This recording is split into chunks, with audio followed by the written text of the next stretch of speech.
Saya tuh penasaran banget sama kehidupan anak-anak motor. Maka dari itu, saya akan mengunjungi salah satu klub motor yang ada di Purwakarta.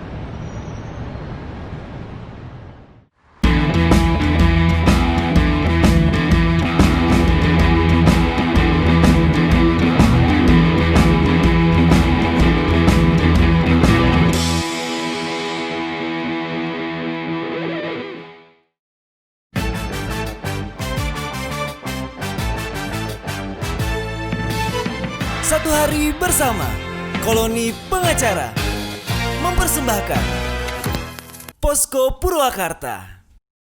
Nah, saya sudah di clubhouse Posko gitu kan, karena sekarang motor-motoran tuh lagi rame gitu. Jadi saya tuh pengen tahu lah gitu tentang motor tuh gitu. Sekarang soalnya lagi rame banget gitu. Teman-teman saya juga foto-foto yang lagi nikung gitu. Kayaknya keren gitu gitu. Kenapa saya tanya gitu. Kenapa milih memotoran karena biar keren aja, gampang dapetin ceweknya katanya. Oh, ya, sekarang tuh udah di clubhouse Posko, salah satu klub lebih ke apa sih, custom atau klasik? Custom klasik. Custom klasik. Custom klasik. Di lingkup custom klasik, cuman kita lebih ke lebih ke dunia custom sih sebenarnya. Lu yang build sendiri motornya gitu?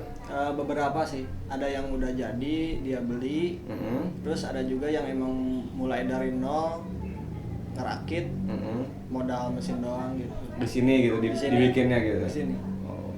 Nah, ngomong soal Posko gitu, kok yang gua tahu kan dulu tuh lu tuh beban gitu, maksudnya tuh yang beban tuh bebek bandel gitu. Bebek bandel. Terus tiba-tiba ada Posko gitu, itu gimana ceritanya sih? Ya, jadi gini, yang pertama yang tadi disebutin kan banyak juga ya sekarang ngelingkup ke dunia-dunia motor. Mungkin itu ada yang dari motor klasik, ada juga yang emang motor yang zaman sekarang gitu kan. Mungkin yang nikung-nikung tadi bisa kebanyakan itu untuk motor-motor yang zaman sekarang gitu. Oh, Nah, jadi kalau, beda gitu. kalau kita sebetulnya di dunia motor custom klasik itu nggak terlalu kayak nikung kayak gitu, karena yang kita ambil tuh di dalam perjalanan yang pertama kita cerita sepanjang jalan. Iya. Kita harus mempunyai cerita di setiap kilometernya lah. Nah, terus kita apalagi di dunia motor custom tuh kita lebih ke supaya orang-orang tuh ngelihat kita, wah motornya aneh nih. Oh, Wah, aneh nih nah, gitu. kayak gitu. Jadi nggak yang kebut-kebutan atau nikung-nikungan. Kita tetap patuhi aturan lalu lintas sih, kayak gitu. Nah, terus tadi apa? Yang ngomongin kok tiba-tiba ada Posko nih, tiba-tiba wah si Idris bikin Posko nih gitu. Jadi gini. Nah, waktu dulu emang di komunitas beban ya, Iya. bandel itu anggotanya cuman saya, Dodeng sama Ucup doang. Oh, itu udah jadi komunitas itu, Komunitas. bukan cuma iseng-iseng Iya, doang. enggak. Komunitas. Yang udah bikin banner itu kan, Iya, yang udah nipu bikin nipu banner. Ucup ya. Nah gitu. Terus di lain waktu saya mau pergi ke Bandung tuh, saya ketemu sama namanya Pak Mahmud. Dia udah di Posko itu dari 2016. Jadi Posko tuh udah ada dari 2016. Iya, sebetulnya bahkan 2014 kalau nggak salah ya. Soalnya waktu dulu tuh Posko masih independen, masih dibawa sama 2 orang, Pak Mahmud sama Kang Abuy. Mungkin dari situ Kang Abuy sama Pak Mahmud punya niatan pengen lebih maju lagi Posko. Pas ketemu saya, Pak Mahmud ngajak, yuk gabung di Posko. Posko tuh Purwakarta Street Components.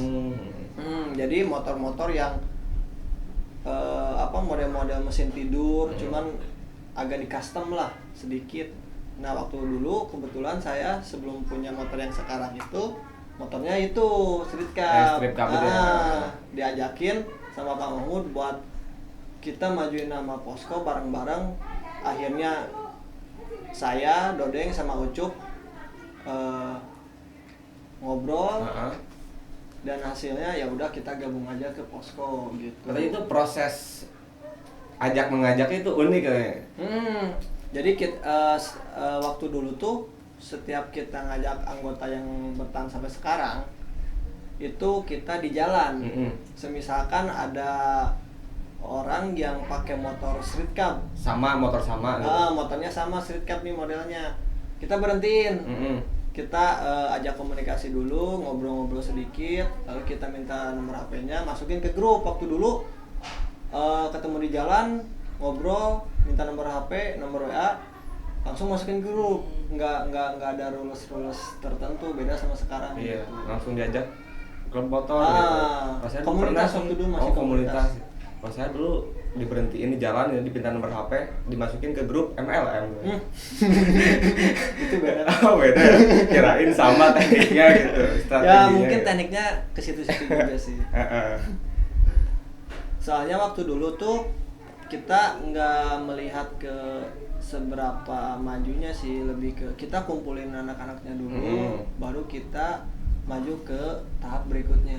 Nah, ngomongin komunitas sama klub, emang tuh bedanya apa sih? Nah, komunitas sama klub emang bener-bener beda ya. Iya. Mungkin ada yang bilang ini dari komunitas, ini dari klub, itu emang beda. Karena komunitas tuh hanya beberapa struktur organisasi.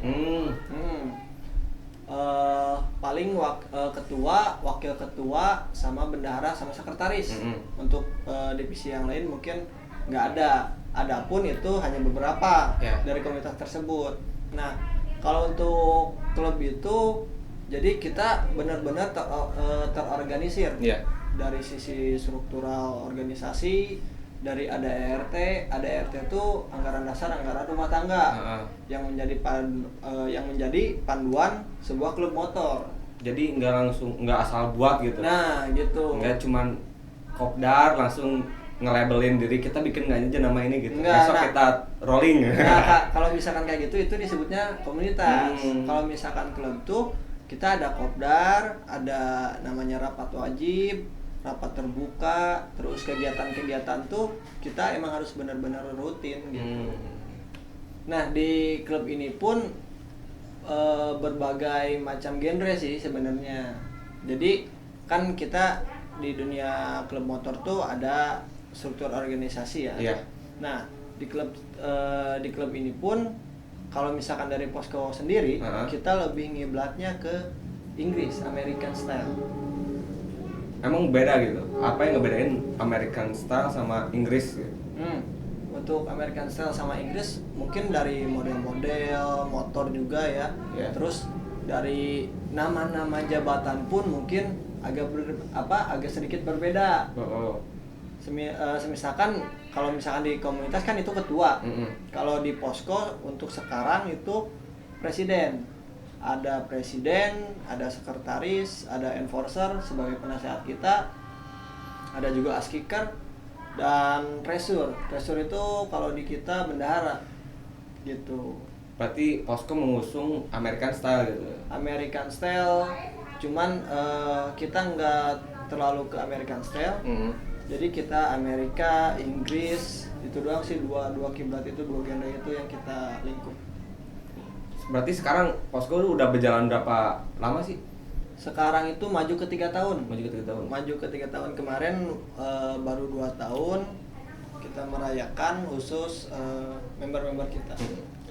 Berarti anggotanya udah banyak dong berarti? Anggota ya sekian lah. Sekian. Gitu. Nah, yang gue tahu kan Posko tuh yang gue tahu itu mengusung persaudaraan. Persaudaraan. Itu gimana maksudnya? Nah, itu juga perbedaannya komunitas sama klub ya. Mungkin emang di beberapa komunitas juga ada yang namanya mempererat tali silaturahmi. Persaudaraan lah. Cuman kalau di dunia motor custom klasik tuh emang yang namanya persaudaraan tuh bukan hanya kata-kata, tapi dari sikap kita, dari perilaku kita juga harus mencerminkan sebuah arti persaudaraan itu. Misalkan kita sesama anggota itu harus saling membantu. Kita sesama anggota tuh bukan hanya saudara pas kita lagi kopdar aja, tapi di luar nama klub tersebut juga kita masih tetap saudara gitu. Jadi membangun banyak hal gitu. Nah iya gitu. Sebenarnya lebih rumit sih kalau misalkan emang yang baru terjerumus ke klub. Waktu dulu juga saya kayak gitu. Jadi simpelnya aja lah, komunitas tuh hanya sebuah kontrakan. Kalau misalkan klub itu udah menjadi rumah kita. Kalau misalkan rumah, kita mau ngejual juga harus pikir-pikir dulu kan. Iya. Kalau misalkan kontrakan, di mana masa kontrak kita habis di tempat tersebut, kita tinggal nyari kontrakan baru. Gitu. Kalau misalkan dari klub mah enggak. Jadi emang nggak sembarang masukin orang berarti. Nah, gitu. Jadi 2000 kita klub tuh baru-baru sih 2019 kita meresmikan sebagai sebuah motorcycle club yang artinya MC.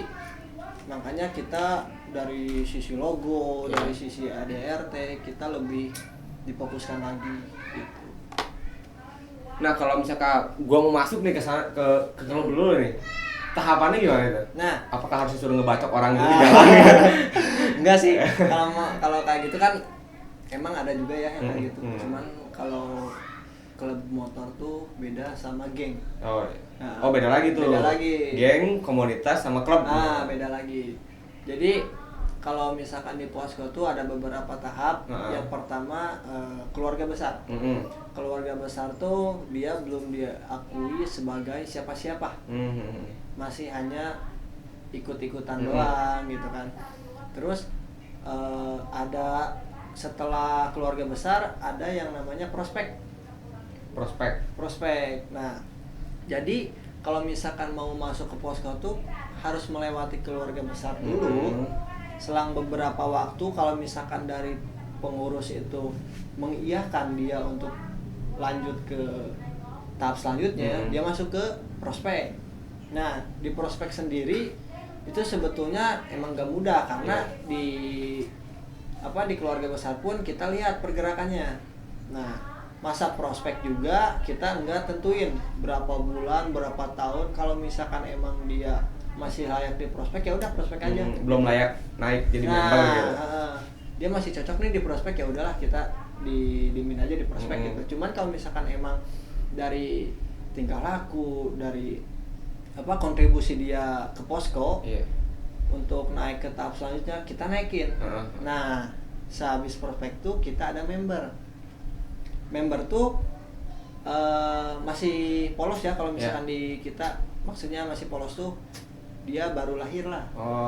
Dia baru lahir, belum benar-benar dewasa lah. Nah, setelah member itu juga sama kayak prospek, nggak dijangka berapa lamanya gitu. Kalau misalkan dia layak ke tahap selanjutnya kita naikin. Nah, di yang terakhir tuh kita ada live member, yang artinya member seumur hidup. Ini yang paling berat sih sebenarnya. Live member kita pun masih ada kurang lebih 7 orang doang. 7 orang itu termasuk pendiri sama enforcer yang tadi saya bilang penasehat. Nah gitu. Jadi sebagai lab member ini kita harus benar-benar sepenuhnya mengabdi ke Posko, menjadikan Posko itu benar-benar keluarga kedua, dan mendidik prospek sama member-membernya gitu. Berarti peran lo di sini sendiri sebagai ketua? Iya, ketua, presiden sih. Kalau misalkan kita sebutannya presiden gitu. Ya kalau misalkan ininya sih bahasa biasanya sih ya ketua. Iya, ketua ya. Cuman berhubung kita kan sebuah klub, kita mempunyai organisasi yang struktur organisasi yang tersusun. Ya kita terus genre kita juga ke American style sama Inggris kan, kita menggunakan nama itu presiden. Nah, untuk misalkan mau gabung ke klub lu nih, ada spesifikasi khusus nggak sih untuk motor yang dimiliki? Nah, iya. Waktu Posko terbentuk tuh emang ada spesifikasi khusus. Iya. Dia harus mempunyai motor street cab. Nah, tapi untuk kesini kita lebih ke nggak hanya street cab sih. Yang penting mesin tidur aja. Mesin tidur tuh yang ber-cc kecil, 125 cc ke bawah. Mesin Motor-motor tidur bebek lah. gitu. Nah, motor-motor bebek, cuman harus di custom. Entah itu customnya mau gimana pun bebas sesuai selera gitu. Berarti sekarang yang lu pakai sekarang motor apa? Itu motor chopper American style. Chopper ya? Nah, Sama itu mesin tidur juga. mesin tidur lah. Mesin duduk, angin Iyalah. duduk kali. Ngomong motor lu kan gonta-ganti mulu motor gitu. Maksudnya gonta-ganti apa? Tampilan. Ya tampilannya. Nah, Lu itu buat sendiri apa gimana? jadi gini, waktu pertama tuh saya bukan bikin sih, saya beli motor yang udah street cup. Iya. Cuman saya bilang, lah masa kayak gini motor gitu kan. Terus sebelumnya juga saya punya motor bebek yang dulu dipakai sama ayah saya. Nah, sedangkan motor yang saya beli itu nggak ada surat-surat, Bodong lah. bodong lah, kosong. Nah, kesini saya pikir ya udah terusin aja yang pernah ayah saya punya gitu Iya, kan. iya. Nah, saya pindahin lah rangkanya. Soalnya kalau mesinnya udah nggak ada sih waktu dulu, nggak tahu kemana, lupa. Jadi sampai sekarang dari street cup, cupi cup sampai terakhir nih tampilan chopper tuh untuk rangkanya emang benar-benar bersejarah sih kalau menurut saya gitu. Kalau mesin mah saya ganti-ganti mesin tuh dua kali ganti mesin. Cuman untuk rangka saya tetap pakai yang dulu, yang ayah saya punya gitu, yang saya rombak dari street cup terus cupi cup langsung ke chopper cup. Itu real rangka yang pernah ayah saya punya gitu, yang masih ada sampai sekarang. Nah, untuk pembuatannya juga dari model SC sampai cupi cup itu saya rakit sendiri. Cuman untuk yang chopper cup ini saya ke teman saya ada di daerah Dangder. Tahu Dangder? Iya. Yang mau ke Lisit. Iya, iya. Nah, situ.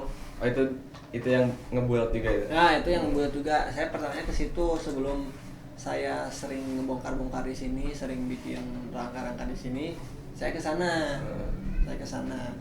Saya bikin tuh 2019 awal. Jadinya tuh hampir sekitar 3 bulanan. Kan itu tampilannya kan ya kalau orang-orang bilang nggak SN lah gitu. Emang lu nggak kena masalah gitu kalau misalkan di jalan gitu. Nah, banyak juga yang mikirnya, wah ini gampang ditilang nih kan sama polisi, terus ini nggak sesuai standar nasional. Iya. Nah, gini, untuk ditilang atau enggaknya sama pihak kepolisian itu kan tergantung dari kita ya kan. Kita nggak pakai helm aja kita ditilang. Padahal pakai motor yang standar nasional, ya kan. Jadi kita pakai motor custom juga bukan berarti kita melanggar aturan sih sebenarnya. Jadi gini, kebanyakan orang tuh memandang motor custom tuh lebih ke wah ini enggak standar nih, ya kan. Padahal yang ngebuil tuh enggak asal bikin. Iya, ada ukuran-ukurannya juga, dari premnya berapa mili gitu kan, ketebalan premnya berapa mili, dari sisi presisinya juga kita harus benar-benar kokoh gitu kan. Jadi kalau misalkan layak pakai ya layak pakai gitu. Untuk masalah penilangan ya itu tergantung apesnya kita sih. Kalau misalkan emang polisinya, kan kebanyakan sekarang polisi juga suka motor antik ya. Nah, jadi kalau misalkan polisinya suka motor antik ya dia juga pasti baik lah ke kita lah.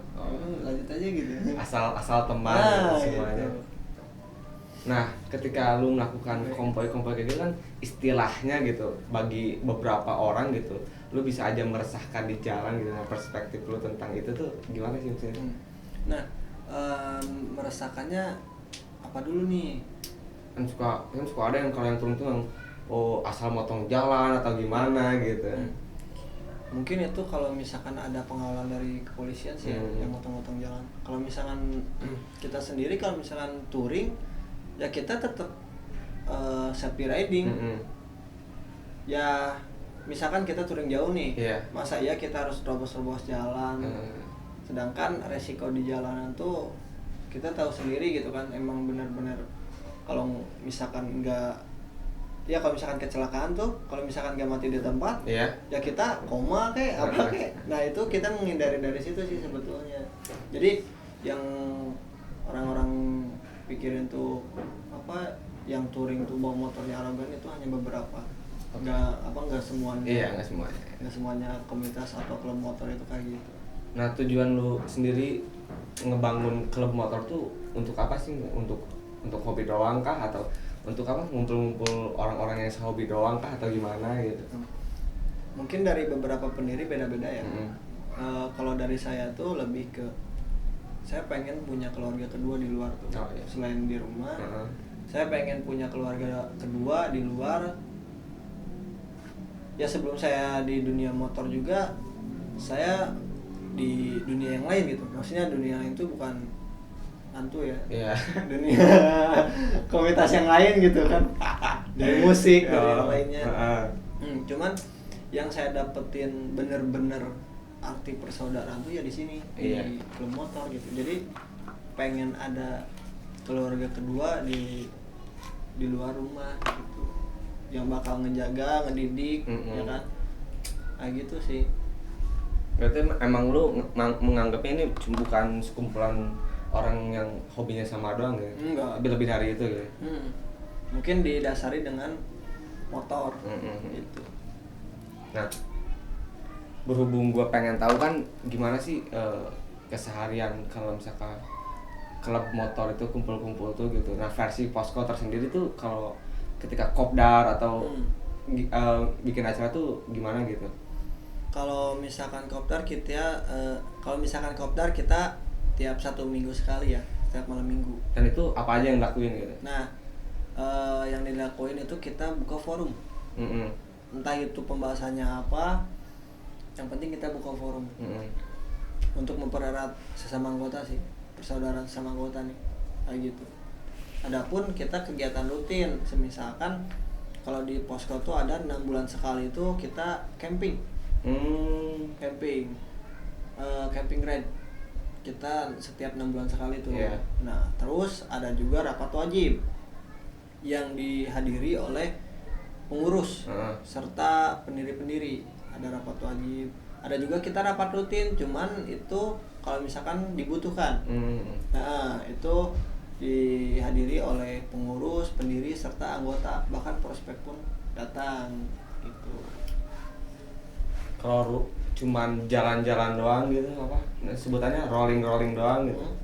Ada juga itu. Kalau misalkan rolling kita sehabis kopdar pulangnya, sebelum kita pulang ke rumah masing-masing, kita ngadain rolling dulu nih. Jalan-jalan dulu. Nah, jalan-jalan dulu. Sebetulnya kalau di Posko tuh kenapa kita rolling sehabis kopdar? Jadi lebih ke membuktikan bahwa Posko tuh ada nih di kota tersebut. Iya, iya.